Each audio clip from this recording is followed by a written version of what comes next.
Hi எல்லோருக்கும் வணக்கம். Welcome to Vijith view. So Bigg Boss season 9 Tamil contestants பற்றின ஒரு அப்டேட் வீடியோ தான் இது.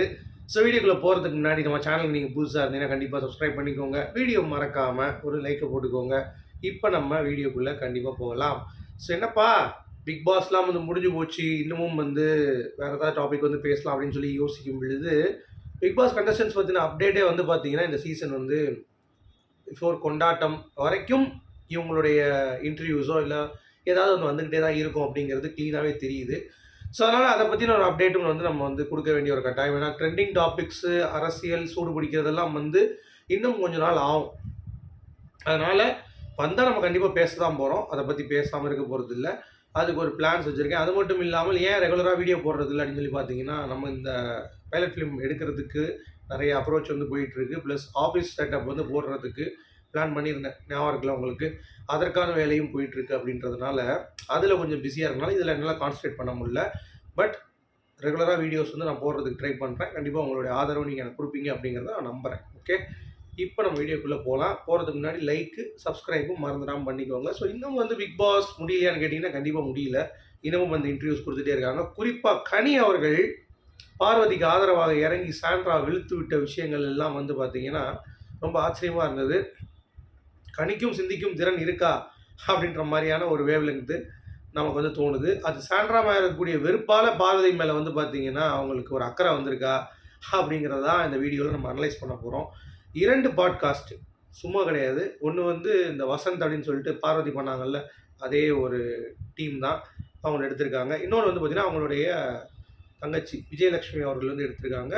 2 கான்வர்சேஷன்லேயும் என்னென்னா வந்து ஃபில்டர் ஆகிருக்கு அப்படிங்கிறத பற்றி பார்த்துட்டு அடுத்து நிறைய விஷயங்கள் வந்து நம்ம பேச வேண்டியிருக்கு அப்படிங்கிறது தான். ஸோ குறிப்பாக கனியோடைய பாட்காஸ்ட்டில் சாண்ட்ராவுடைய பயங்கரமான ஒரு முகத்தை வெளிப்படுத்திட்டாங்க. அதாவது சாண்ட்ரா நம்ம தான் வந்து எக்ஸ்போஸ் பண்ணோம், நான் ஏற்கனவே சொல்லிட்டேன் அந்த நடிப்பு திறமை அப்படிங்கிறது.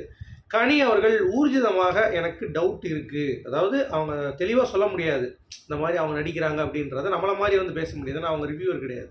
அவங்க அங்கே இருக்கக்கூடிய ஒரு ஆள், இல்லை வன்மத்தினால் பேசிடுவாங்கன்ற மாதிரிலாம் சொல்லிடுவானுங்க. அதனால் அவங்க எப்படி பிளான் பண்ணுறாங்க அப்படின்னா, கனியை பொறுத்த வரைக்கும் பியூட்டிஃபுல்லாக வந்து ஆர்டிகுலேட் பண்ணிட்டாங்க. அதாவது எனக்கு அப்படி தோன்றதுக்கான காரணம் என்ன அப்படின்னா, உள்ள நிறைய விஷயங்கள் அவங்க வந்து ஒரு மாதிரி தான் திங்க் பண்ணி பேசிகிட்டு இருப்பாங்க. உதாரணத்துக்கு திவ்யா கூட அந்த பொசசிவாக இருக்கிற அந்த மேட்டராக இருக்கட்டும், பார்வதி பிரஜன் கிட்ட வந்து கை போடுறப்ப இவர் வந்து தப்பாக போட்டுறாங்க, இவங்க வந்து தப்பாக பேசுகிறாங்க, ஒரு சாதாரண விஷயத்த அவ்வளோ ஊதி பெருசாகுனது, அதெல்லாம் வச்சு பார்க்கும் பொழுது இவங்க வந்து அவ்வளோ பயந்தவங்க கிடையாது அப்படின்ற மாதிரி கனிக்கு வந்து தோணிருச்சு. ஓகேவா? ஸோ அதனால் இந்த விஷயங்கள் எல்லாமே வந்து அவங்க யோசிக்கும் பொழுது ஒருவேளை இதெல்லாம் வந்து அவங்க வேணும்னே தான் வந்து பண்ணியிருக்காங்க அப்படின்ற மாதிரி எனக்கு தோணலை. பட் இந்த நிகழ்வுகள்லாம் எனக்கு நடக்கிறப்ப அப்படி தோணுச்சு. இன்னொன்று, என்கிட்ட இப்போ என்ன தான் பேசுவாங்க, திடீர்னு வந்து சண்டை போடுவாங்க, திடீர்னு வந்துட்டு என்னை பற்றி வேறு மாதிரி வந்து பேசுவாங்க. விக்ரம் கிட்ட ஒரு மாதிரி பேசிகிட்டு இருந்தாங்க, ஆனால் விக்ரம் கிட்ட வந்து அடுத்து நல்லா பேசுனாங்க. ஸோ இதெல்லாம் கூட்டி கழித்து பாருங்கள், கணக்கு சரியாக வரும் அப்படின்ற மாதிரி கனி இவ்வளோ பேலன்ஸ்டாக இவ்வளோ தூரம் சிந்திப்பாங்களா அப்படிங்கிறது எனக்கு மலைப்பாக இருந்து. அதை உள்ளே பண்ணியிருந்தா கூட கேம்லையாச்சும் ஒரு வேல்யூ கிடச்சிருக்கும். பட் உள்ளே இருக்கும் பொழுது எங்கள் வீட்டில் எல்லா நாளும் கார்த்திகை அப்படின்ற மாதிரி கேம் விளாண்டுட்டு வெளியே வந்து சாண்ட்ராவை பற்றி புட்டு வச்சு, அதாவது பார்வதி சில விஷயங்கள் அவங்களுக்கு எனக்கும் மாற்று கருத்து இருக்குது. ஆனால் சாண்ட்ரா வந்து நிறைய விஷயங்கள் எனக்கு வந்து பேக்ஃபயர் ஆகிட்டே இருந்துச்சு. அவங்க பண்ணுற நிகழ்வுகளாக இருக்கட்டும், அவங்க சுச்சுவேஷன் க்ரியேட் பண்ணுறதா இருக்கட்டும், எல்லாமே கேமிங் ஒரு விஷயம் ஃபோக்கஸ் பண்ணி தான் பண்ணுறாங்க அப்படின்ற மாதிரி கனி அதை டவுட் பட்டு பிரித்து மேய்ஞ்சது அப்படிங்கிறது பியூட்டிஃபுல்லாக இருந்தது. யாரெல்லாம் அதை பார்த்து என்ஜாய் பண்ணீங்க. ஏன்னா சாண்ட்ராவுடைய முகம் அப்படிங்கிறது நம்ம அதை தான் சொல்லிகிட்டு இருக்கோம். ஃபுல் அண்ட் ஃபுல் அவங்க வந்து பயங்கர ஃபோக்கஸ்டான ஒரு கேம் தான். அதாவது ரெட் கார்டு கொடுத்து அனுப்பிச்சிருக்கோம் பாரு அமிர்தினை, நம்ம தான் டைட்டில் அப்படின்றது தான் சாண்ட்ராவுடைய திங்கிங். அவங்க என்ன தான் சொல்லிக்கிட்டோம், நான் வந்து அதுக்கு ஆசைப்படல, பாரு அமிர்தி எனக்கு வந்து இப்படி அப்படி இப்படின்ட்டு. அதுதான் உண்மை, அதுதான் நிதர்சனம்.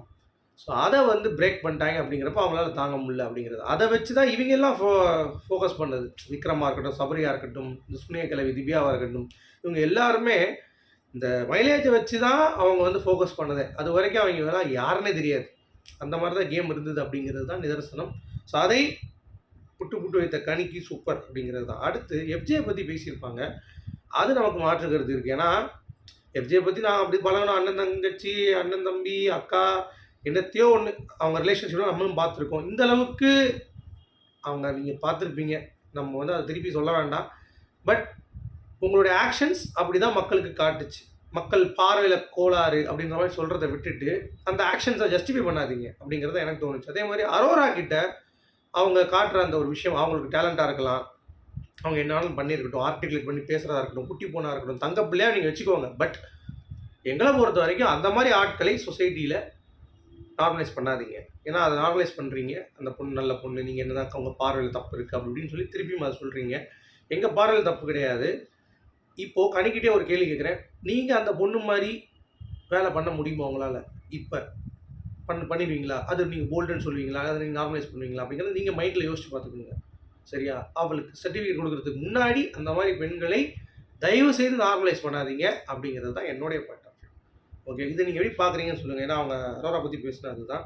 ஓகே, அடுத்து பார்வதி வந்து எனக்கு சில விஷயங்கள் கான்ட்ரவர்சி இருந்தாலும் அவங்க கூட, பட் கேமில் நிறையா தூரம் என்னை வந்து வெளியே கொண்டு வந்தது பார்வதி அப்படிங்கிறத அவங்க பயங்கரமாக ஒத்துக்கிட்டது அப்படிங்கிறது கனிக்கு ஒரு வாழ்த்துக்கள். ஏன்னா விஜய் கூட இருக்கிற இன்டர்வியூவில் விஜயை கேட்டாங்க, நீ பாதிலாம் பேசிக்க மாட்டேன் அப்படின்ற மாதிரி. ஸோ அந்த அளவுக்கு வந்து பார்த்தீங்கன்னா கனியுடைய பாட்காஸ்ட் வந்து இருந்தது அப்படிங்கிறது பார்க்க முடியுது. அடுத்து சபரிக்கு பர்த்டே சர்ப்ரைஸ் சொல்லிட்டு அப்படியே ஃபுல் கேங்கு கிட்டத்தட்ட எல்லாரும் வந்து போயிட்டாங்க அப்படிங்கிறது தான். ஸோ இவங்களெல்லாம் அதாவது இந்த சீசன் வந்து உருப்படாமல் போனதுக்கு காரணமே மெயினாக அந்த அன்பு கேங்கு தான். அது வந்து இல்லாமல் கேமுக்காக விளையாடுறவங்க அப்படின்னு தான் நமக்கு ரிவ்யூ பண்ணுறதுக்கு நல்லாயிருக்கும், மக்களுக்கு பார்க்குறதுக்கும் நல்லாயிருக்கும். அது வந்து ஒரு கேம் ரியாலிட்டி ஷோ தான். அதுக்காக நீங்கள் வந்து அண்ணன் தங்கச்சி அக்கா தான் போவேன் அப்படின்னா அது நீங்கள் சீரியல் நடிக்க போயிருங்க. பிக் பாஸ் மாதிரி ஒரு கேம் ஷோக்குள்ளே நீங்கள் போய் அதை வேஸ்ட் பண்ண வேண்டாம் அப்படின்ற மாதிரி தான் எனக்கு ஒரு ஃபீல் ஆச்சு அப்படிங்கிறது தான். இவங்களுடைய அந்த மீட்டிங்கை பார்க்கும்போது சபரி, அரோரா எல்லாம் சூப்பர் சிங்கருக்கும் அவங்க வந்து போயிருந்தாங்க. திவ்யா கணேஷ், ஜிகானா வினோத் இந்த மாதிரிலாம் வந்து போயிருந்தாங்க அப்படிங்கிறது பார்க்க முடிஞ்சிச்சு. அடுத்து வியானா விக்ரமுக்கு செருப்படி கொடுத்தாங்க பார்த்தீங்களா? அது அவங்க ஸ்டைலில் கொடுத்து ரொம்ப அற்புதமாக இருந்தது. நான் உள்ளே போய் கேம் ஆடினேன், பிக் பாஸ் தாண்டேன். பிக் பாஸ் முடிச்சுட்டு வந்தவொடனே வெளியே எதுக்கு நான் பேசணும் அதை பற்றி, ஒட்டுண்ணி மாதிரி அதை ஒட்டிக்கிட்டு நான் வந்து தேய்ச்சிட்டு இருக்க முடியாது சீட்டை அப்படின்ற மாதிரி விக்ரம் வந்து கலாய்ச்சி விட்டான்.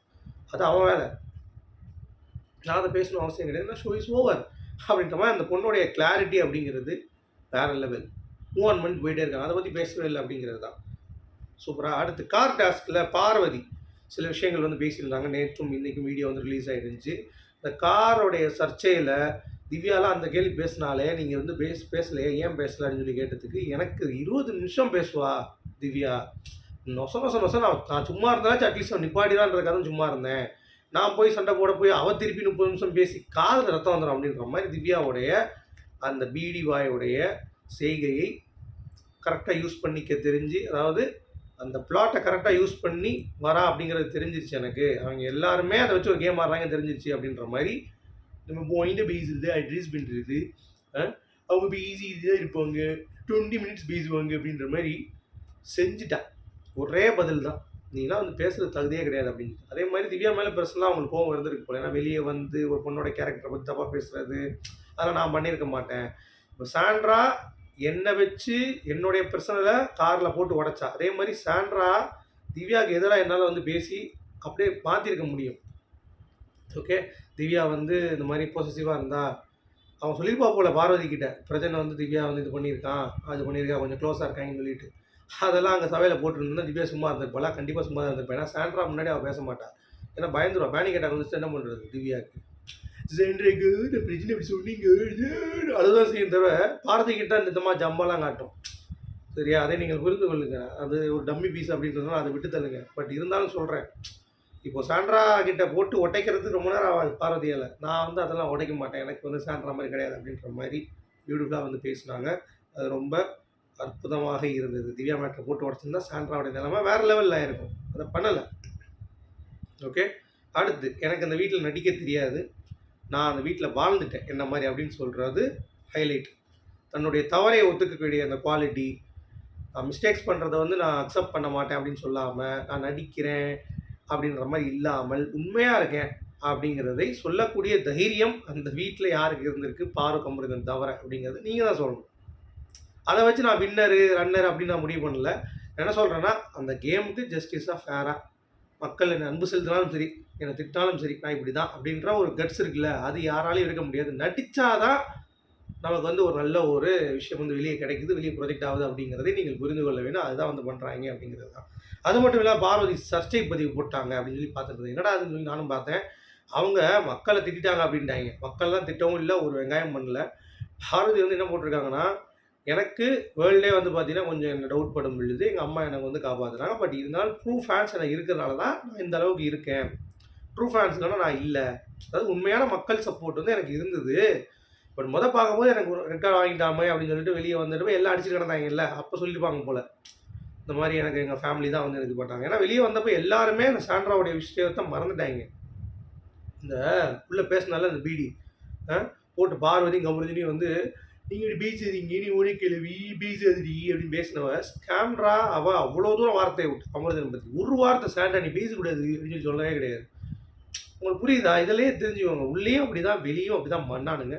நம்ம அதை கொஞ்சம் உடச்சி பேசணும் அப்படின்றதுனால தான் நம்ம வந்து ஒரு ஃபேரான ஒரு ரிவ்யூவர் அப்படின்ற பேர் வாங்கியிருக்கோம் அப்படிங்கிறத நான் நம்புகிறேன். சரியா? இது நீங்கள் எப்படி பார்க்குறீங்க அப்படிங்கிறத கண்டிப்பாக சொல்லுங்கள். அப்புறம் வெளியே ஒருத்தன் இப்படி ஆடி பேசுவான்ல ஒருத்தன், அதான் மீரா மிதுனுக்கு ஒருத்தன் பேசி வச்சே ஃபேமஸானானே அகமது, அவன் பேர் எனக்கு கரெக்டாக வர மாட்டேங்குது. அந்த மூதையை வந்து பார்த்தீங்கன்னா பார்வதி திட்டிகிட்டு இருக்கான்னு சொல்லி என்கிட்ட வந்து அனுப்புனீங்க. எனக்கு வந்து அவன்லாம் ஒரு ஆளே கிடையாதுங்க. சரியா? அவன் பேச தெரிஞ்சது எல்லாம் வந்து பார்த்தீங்கன்னா ஆக்சுவலி இது பண்ணுவாங்க இது பண்ணுவாங்க அப்படின்ற மாதிரி. அவனே டேய் நீ ஏன் போய் ஏதாவது பண்ணிட்டு வா அப்படிங்கிற மாதிரி தான் தோணுது. சும்மா அதெல்லாம் ஒரு வீடியோ எனக்கு அனுப்பாதீங்க. அந்த மாதிரி ஆட்கள்லாம் வேணாம், நம்ம பேச வேணாம்னு நினைக்கிறேன். ஓகேவா? ஸோ அது அது வந்து என்ன சொல்கிறது, ஸ்டூபிடிட்டி தான். பொறாமையாக இருக்குது அவங்களுக்கு. அதாவது பாரதி இவ்வளோ சப்போர்ட் இருக்கே, நம்மளும் பிக் பாஸ் போகணும்னு முக்கணும், நமக்கு வந்து வாய்ப்பு கிடைக்கலையே, அவள் போயிட்டு வந்துட்டாலே, எல்லாருமே நம்ம பேசுகிற நிலைமைக்கு தான் இன்னமும் இருக்கோமே அப்படின்ற மாதிரி தான் ஒரு ஃபீலிங்கு. அது எனக்கும் இருக்க தான் செய்யுது, அந்த முதவிக்கு இருக்க தான் செய்யும்.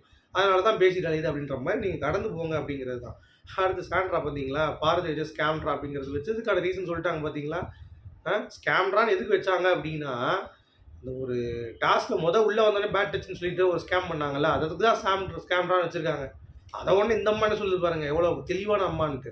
அது நல்லா இருக்குது, நான் வந்து டைட்டில் இதுக்கு வைக்க போகிறேன் என்னுடைய ப்ரொடக்ஷனுக்கு. இப்போ காசு இல்லைன்றீங்க, ப்ரொடக்ஷன் ஹவுஸ்ன்றீங்க, என்னடா இது ஸ்கேம்ட்ரா தான் இருக்கே அப்படின்ற மாதிரி தான் நமக்கு வந்து ஒரு ஃபீல் ஆகுது அப்படிங்கிறது தான். ஸோ நீங்கள் என்ன நினைக்கிறீங்கிறத சொல்லுங்கள். அடுத்து மாயா பூர்ணிமா பார்த்தீங்களா இல்லை, விஜய் சேதுபதி வச்சு செஞ்சுட்டாங்க. ரியல் வின்னர்ஸ்க்குலாம் ரெட் கார்டு கொடுத்துட்றீங்க அப்படின்ற மாதிரி பார்வதிக்கு ஒரு சப்போர்ட் கொடுத்தாங்க. ஆனால் அவங்க பண்ண ரெட் கார்டையும் ஜஸ்டிஃபை பண்ணாங்க. அதையும் நம்ம ஏற்றுக்க முடியாது மாயாவை. ஏன்னா அவங்களே மேனிபுலேட் பண்ணி ஒரு விஷயம் பண்ணி தான் கமலஹாசன் அவர்களையே வந்து என்ன சொல்கிறது ஒரு மாதிரி டென்ஷன் பண்ணது மாயா. ஆனால் அவங்களுடைய ரெட் கார்டு நம்ம ஏற்றுக்க முடியாது. பட் அவங்க சொன்னது ரியல் வின்னர்ஸ் ரெட் கார்டு கொடுக்குறாங்க இந்த சீசனில் ரெட் கார்டுங்கிறது. ஆனால் அது கூட ஓரளவுக்கு நம்ம ஒத்துக்கலாம். போன பிரதீப் சீசனில் அவர் வந்து அடம் பிடிச்சார், நான் போவேன், நான் சாரி கேட்க மாட்டேன், நான் பண்ணது தப்பு கிடையாது. அந்த உணரவே இல்லை பிரதீப்பாக இருக்கட்டும். ஆனால் உமன் கார்டுன்னு சொல்லி அனுப்புறது தப்பு தான். பட் கெட்ட வார்த்தை பேசினாலும் சொல்லி அனுப்புறது அது ஓகே தான் எனக்கு தெரிஞ்சு. பட் இந்த இடத்துல நீங்கள் பார்த்தீங்கன்னா பார்வதி தள்ளி விட்டு தான் அனுப்புனாங்க அப்படின்னா நிறைய பேர் அனுப்ப வேண்டியது இருக்கும். அதனால தான் மாயா சொன்னது பிஸ்கெட் மாதிரி யூஸ் பண்ணுறாங்க ரெட் கார்டுக்கு. அப்படியே பிஸ்கெட் கொடுக்குற மாதிரி, நாய்க்கு பிஸ்கெட் கொடுக்குற மாதிரி சொல்லிட்டு விஜய் சேதுபதி நாயின்னு சொல்லிட்டு, அது மட்டும் இல்லாமல் அவங்களுக்கு அந்த சிம்பிள் வேறு கையில் வச்சுருந்தாங்க. எப்படி அந்த சிம்பிளையும் தூக்கி விட்டாங்க விஜய் சேதுபதி. யோ எப்படி இருந்தா ஐயா அப்படின்ற மாதிரி. சரி என்னையா நீங்கள் நம்ம திவ்யா கணேஷ் வந்து 30 லட்ச ரூபா செலவு பண்ணியிருக்காங்கன்றீங்க சாண்ட்ராம் பிரஜன், எப்படி நீங்கள் சொல்கிறீங்க, ஆதாரம் தெரிவிக்க முடியுமா? ஆகும்ன்ட்டு கேஸ் போட போகிறோம் அப்படின்னாங்க. போடுங்க, Divya Ganesh open challenge case போடுங்க பிரஜன் சாண்ட்ரா மேலே. கேஸ் போட்டால் முதல்லே வந்து அக்கௌண்ட் ஸ்டேட்மெண்ட் எடுத்து கேட்பான். அதிலே தெரிஞ்சிருக்கும் நீங்கள் வந்து யாருக்கெல்லாம் எவ்வளோ காசு அனுப்பிட்டீங்க, எத்தனை பிஆருக்கு வச்சுருக்கீங்க அப்படின்னு சொல்லிட்டு உங்களுக்கு வந்து அனுப்பிடுவாங்க. அதனால் முடிஞ்சால் நீங்கள் ப்ரூவ் பண்ணி காமிங்க உங்களுக்கு பிஆர் இல்லை, 30 லட்சம் செலவு பண்ணலன்ட்டு. உண்மையை சொன்னால் அதனால தான் அந்த மூதையை வந்து பார்த்தீங்கன்னா அமைதியாக இருக்குது பேசாமல். உங்களுக்கு அது புரிஞ்சுக்கணும்னு நினைக்கிறேன். ஏன்னா பேசினா மாட்டிப்போம். சாண்ட்ராவுடைய அக்யூஷனுக்கு நான் உங்களுடைய அக்யூஷனில் வந்து பதில் சொல்ல விரும்பலை, கேம் இஸ் ஓவர் அப்படின்னு சொல்லிட்டு தான் போக முடியும். அதுக்கு ஆதாரங்கள் போட்டோம் அப்படின்னா மாட்டிப்பாங்க. மாட்டி முழிச்சு ஜிங்கின்னு ஆயிரும் பிடிக்கு அப்படிங்கிறது தான் பாயிண்ட். அதை நீங்கள் புரிந்து கொள்வீர்கள்னு நினைக்கிறேன். ஏன்னா நிறையா கமெண்ட்ஸ் பார்த்தேன், பிரசன்ட் சாண்ட்ரா 30 லட்சம்னு சொல்லிட்டு அனாவசியமாக பலி போடுறாங்க அப்படின்னு சொல்லிட்டு. அப்படின்னா ப்ரூவ் பண்ணு நீ, இல்லை நீ கேஸ் போடு அவங்க மேலே, நீ தானே மாட்ட போகிற அப்படின்ற மாதிரி தான் எனக்கு ஒரு ஃபீல். உங்களுடைய கருத்துக்கள் சொல்லி மீண்டும் சந்திப்போம். Good bye.